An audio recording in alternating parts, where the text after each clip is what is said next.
interesting. It comes from the Hebrew word YODAH, which starts getting into the whole concept of praise and worship, YODAH. So the YODAH is a Yud, which is like a little apostrophe.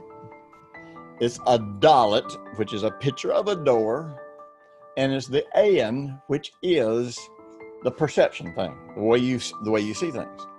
The whole Hebrew alphabet tells a story that starts with the intention to harmonize with God, and every letter describes a process in that journey. And the Hebrew alphabet ends with the Tau, and the Tau is to experience something, to know the truth experientially. But you got there because of the meaning of every one of these Hebrew letters that takes you through the intention. But the second step in intention is a heart-to-heart relationship. Now, the Hebrew and the Greek word for knowing God and the way that God wants to know us is this same word that is used of a man and woman having sex. Now, in marriage counseling, and you know, I understand that sometimes there's physiological problems that interrupt people having sexual intimacy. I mean, there's all kinds of factors. I mean, you know, so don't idealize this and don't take this and make this a big old negative, something about your marriage or whatever, because I mean, who knows? There's a lot of variables here that you know, that you have to take into consideration. But what I have found is that when people have true intimacy, I'm not talking about just sex, but I'm talking about true loving intimacy. Remember, everything is types and shadows.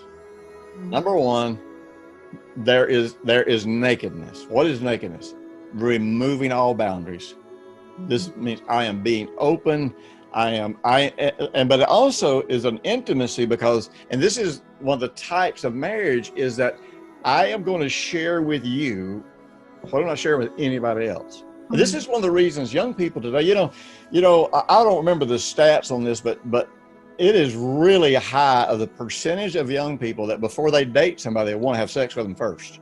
Right. And so the point is that I am not interested in being involved in you unless the sex is going to be good. So that becomes the basis of the relationship, which is not going to be, but then they don't understand why our relationships never work. You know, on the one hand, this is how we're trying to have a relationship, which violates everything God ever said. But on the other hand, it cripples something in you, because sometimes people who have been molested or people who have been really sexually active before they get married, much of what they think is freedom, intimacy, is really not freedom. And you know, I'm kind of trying to be careful, because so many people, I don't know where their crazy minds can go. But for example, if you have been naked in front of a lot of people, or if you've had sex with a lot of people, nudity means nothing to you. So really then, when you are nude with your husband or your wife, there is nothing about it that is intimate. There is nothing about it that's special.